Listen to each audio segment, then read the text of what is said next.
El capítulo 23 de Mateo se identifica con la última semana de vida de Jesús. Más exactamente, faltaban 3 días para su crucifixión. Y como puede verse en este capítulo, la lucha con los fariseos llegó hasta el final. Y de hecho, la lucha con los fariseos continuó aún después de la muerte y de la resurrección del Señor Jesucristo. Jesús debía defender los principios del reino versus las vidas pecaminosas de los fariseos. De seguro, la purificación del templo que Jesús hizo echando a los mercaderes Y la descarga que Jesús hace en este capítulo 23 y la denuncia, seguro que fueron catalizadores que aceleraron el proceso de la crucifixión del Señor Jesucristo. Este contraste espiritual es una constante, no solo en la vida de Jesús, sino también en la naciente iglesia. Continuamente la iglesia va a tener que luchar en contra de estas actitudes farisaicas. Por eso Jesús prepara a sus discípulos para ser resistentes y aprender a estar firmes frente a este tipo de oposición. Lamentablemente, la palabra fariseo y todos sus derivados representan el antiejemplo de la fe y de la vida espiritual. Por lo tanto, una fe farisaica no es un modelo a seguir.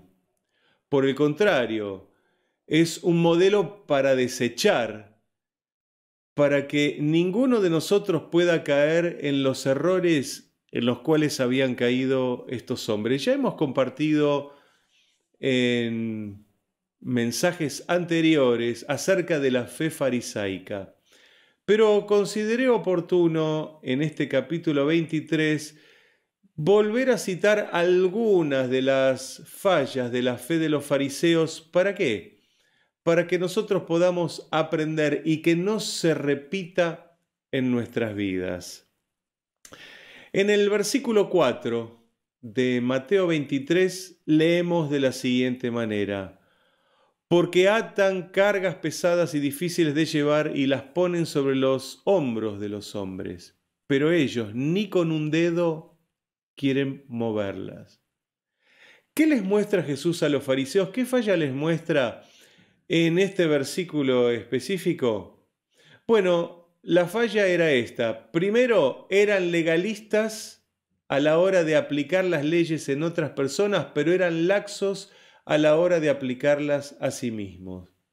La palabra legalista parecería una buena palabra, porque legalista es aquel que se ajusta a la ley. Sin embargo, desde la comprensión eclesiológica y teológica, la palabra legalista habla de un déficit en la aplicación de la ley y de las reglas en las vidas de las personas.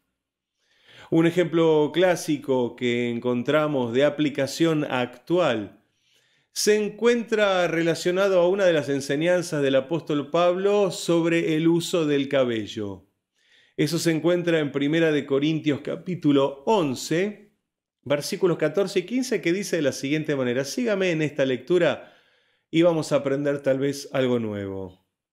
Dice: la naturaleza misma ¿no os enseña que al varón le es deshonroso dejarse crecer el cabello?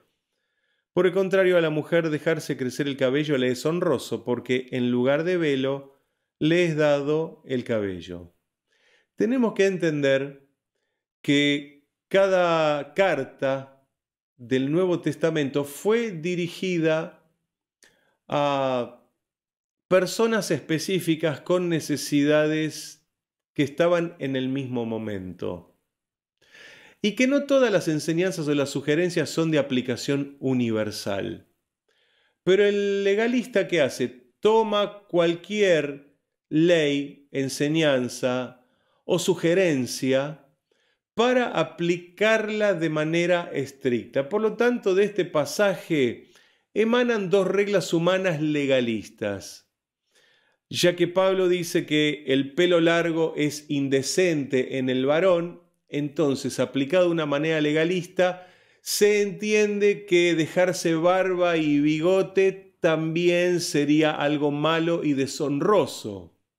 Por lo tanto, ni barba, ni bigote, ni patillas en los varones. Pero aplicado a la mujer, dice, si la mujer dejarse el cabello largo le es honroso, no tocarse el pelo, entonces la aplicación legalista dice, si no se toca el pelo, que no se toque ningún pelo del cuerpo. Así que el cuidado femenino del aspecto con la depilación también quedaría descartado en esta aplicación legalista. ¿Se da cuenta cómo funciona entonces este mecanismo? Se toman reglas y se las aplican de manera extrema, innecesariamente sin una aprobación de la Biblia para todos los casos específicos. Así que esto es el legalismo. Ahora bien, el legalismo, según los fariseos, era para aplicárselo a los demás, pero no era para aplicárselo a sí mismo. Por eso decimos que por un lado eran legalistas y por el otro lado eran laxos respecto a la aplicación de la ley. Como dice un comentario, el comentario de la Biblia del Diario Vivir, dice que los fariseos conocían las Escrituras, pero no vivían de acuerdo a ellas. No se preocupaban por ser santos, se preocupaban por parecer santos. Pero la clave es ser, pero también parecer. Porque esto tiene que ver con el testimonio de vida. Es lo que se dice y lo que se enseña, es lo que también se vive. Por eso muchos critican al cristianismo, porque muchos hablan y dicen cómo se debe vivir, pero cuando analizan sus vidas de manera particular, no encuentran la aplicación de las enseñanzas que esa misma persona estuvo dando. Así que hay que ser y hay que parecer. Este era el yugo que ofrecían los fariseos a las personas, yugos pesados, que ni ellos con un dedo dice que querían mover. Pero el yugo que ofrece Jesús es ligero y es fácil. Así dice Mateo 11:30, que tomemos su yugo que es ligero y que es fácil. No tiene estas reglas farisaicas que hacen más bien una vida religiosa antes que una vida relacional en el espíritu con Dios. Hay un segundo pasaje que nos habla de otra de las fallas. Mateo 23 está lleno de fallas, pero he tomado tres en esta oportunidad. La segunda de ellas se encuentra en el versículo 13, que dice de la siguiente manera: Mas ay de vosotros, escribas y fariseos hipócritas, porque cerráis el reino de los cielos delante de los hombres, pues ni entráis vosotros, ni dejáis entrar a los que están entrando. ¿Qué les señala Jesús a los fariseos? Y por lo tanto también nos enseña a nosotros en este día con este pasaje, que los fariseos eran victimarios, pero también eran sus propias víctimas, porque su manera de pensar no dejaba que las personas lleguen a Dios, pero ellos tampoco llegaban a Dios. ¿Cómo llegar a Dios? Es una de las grandes preguntas que los hombres tenemos y que las religiones proponen. Pero Jesús lo resume de manera tan práctica en Juan capítulo 14, versículo 6, donde dice: Yo soy el camino y la verdad y la vida. Nadie viene al Padre si no es por mí. Aquí está la manera de llegar a Dios. Es por medio de Jesucristo. Pero los fariseos se oponían a Jesucristo, se oponían a sus enseñanzas, se oponían a su mesiazgo, se oponían a su presencia. Por lo tanto, si es Jesús el camino, la verdad y la vida, y los fariseos se oponen, pues entonces es cierto, ellos cerraban el reino de Dios a las personas que lo querían alcanzar. En la versión Torres Amat de la Biblia, referente a Jesús, hace una ampliación de su mensaje y de este pasaje, donde dice: soy el camino con mi ejemplo, la verdad con mi doctrina y la vida con mi gracia. Y a esto se oponían los fariseos. Por eso ellos eran victimarios, no dejaban que nadie llegue, pero también eran sus propias víctimas. Esa manera de pensar se aplicaba también a ellos y tampoco ellos podían entrar. Eran como un trozo de comida que queda atorado en la laringe. No pasa ni deja pasar. Así eran los fariseos. Eran un ahogo espiritual para su religión, para las personas y fundamentalmente para aquellos que querían entrar en el reino de Dios. Por eso Jesús en Mateo 23, en 4 oportunidades, le dice a los fariseos que eran ciegos porque ellos no llegaban a ver y a entender la realidad espiritual. Por eso nos dirigimos a la tercera falla de la fe farisaica, que se encuentra en el versículo 24 y que dice de la siguiente manera: guías ciegos que coláis el mosquito y tragáis el camello. ¿Qué Jesús les estaba señalando? ¿Qué falla les estaba señalando? Que eran contradictorios entre lo que decían y lo que hacían.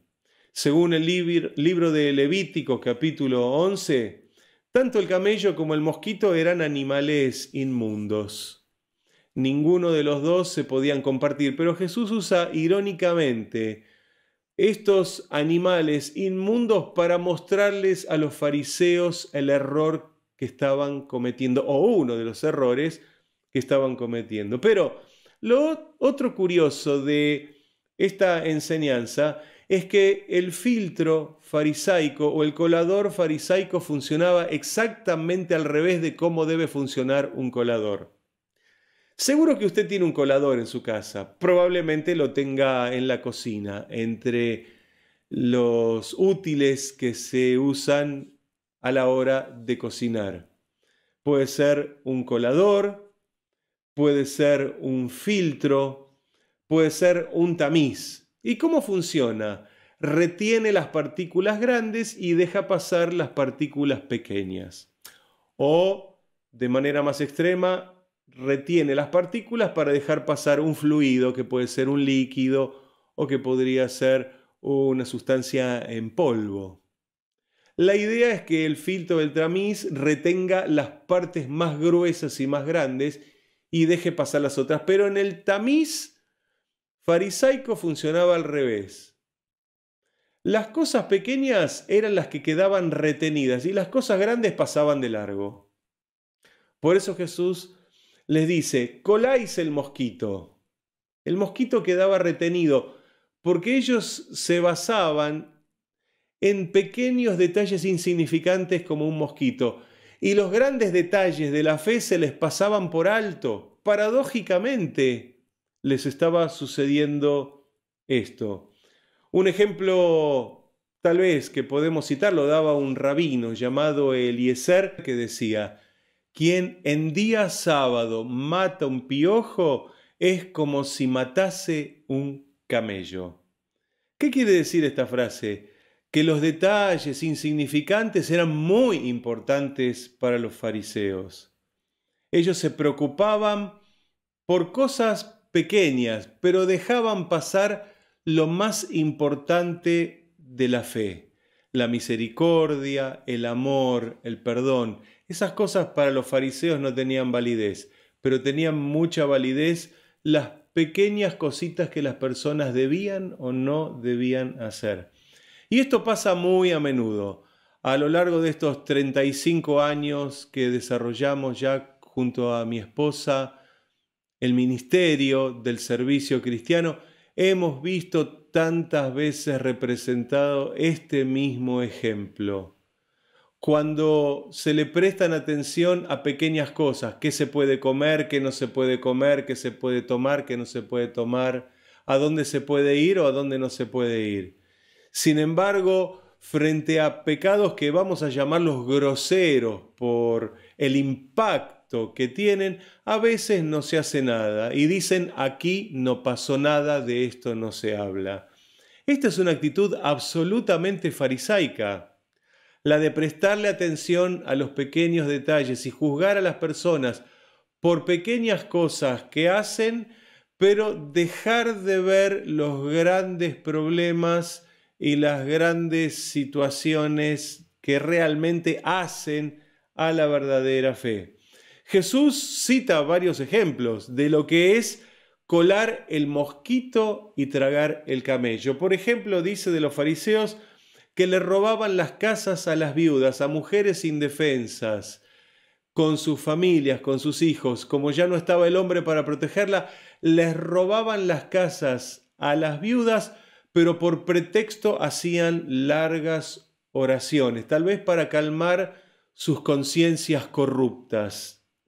Dice Jesús de los fariseos que ganaban adeptos para sus causas, pero que esos adeptos eran luego corrompidos de tal manera que Jesús dice, los hacéis hijos, más hijos del infierno que ustedes mismos. Consideraban al oro del templo como mayor que el mismo templo, cuando era el templo el que albergaba los elementos de oro. Jesús dice de ellos que diezmaban al detalle el comino, la menta, el eneldo, semillitas y hojitas, las contaban rigurosamente para diezmar ni un poquito más ni un poquito menos. Sin embargo, no eran justos, no aplicaban la justicia en sus propias vidas. Jesús dice que limpiaban el vaso por afuera, pero por adentro lo dejaban sucio e inmundo. Bueno, todos estos son ejemplos de lo que es colar el mosquito y tragarse el camello. Pero, ¿por qué Jesús hace tanto énfasis y por qué los evangelistas hacen tanto énfasis en dejar escritas estas historias? Que son historias negativas, pues justamente para que aprendamos a no ser y a no hacer como estos hombres. La Biblia nos da los ejemplos positivos para seguir y los negativos para evitar. Pues este es un ejemplo negativo, por eso lo hemos llamado fe farisaica. No es un ejemplo de fe, es un ejemplo a evitar en nuestras vidas. No caigamos entonces en las fallas de los fariseos. Me gustaría hacer en este momento una oración para que Dios nos ayude a que nunca tengamos que manifestar una fe farisaica. Cerra tus ojos, oremos juntos. Dios amado, te damos infinitas gracias en este momento al habernos expuesto a la luz de tu palabra. La luz muestra los errores, pero la luz también muestra los aciertos. Te pido, Dios, que nos fortalezcamos en nuestros aciertos, pero que, Señor, nos debilitemos en nuestros errores y que comencemos a abandonarlos. Si había una fe farisaica en cada uno de nosotros, Señor, si hemos sido legalistas, aplicando leyes sobre otras personas y laxos con nosotros mismos, Señor, si hemos sido victimarios de otras personas a través de nuestras enseñanzas, o si hemos, Señor, sido contradictorios entre lo que decíamos y lo que hacíamos, te pedimos perdón. Y, Señor, queremos una fe genuina, no una fe farisaica. Bendice a todos los esforzados y los valientes que procurarán una fe genuina. Que tu bendición sea sobre sus vidas. Jesús, gracias te doy en este día por darnos tu palabra y darnos tu bendición. Amén y amén. Les envío un cálido abrazo.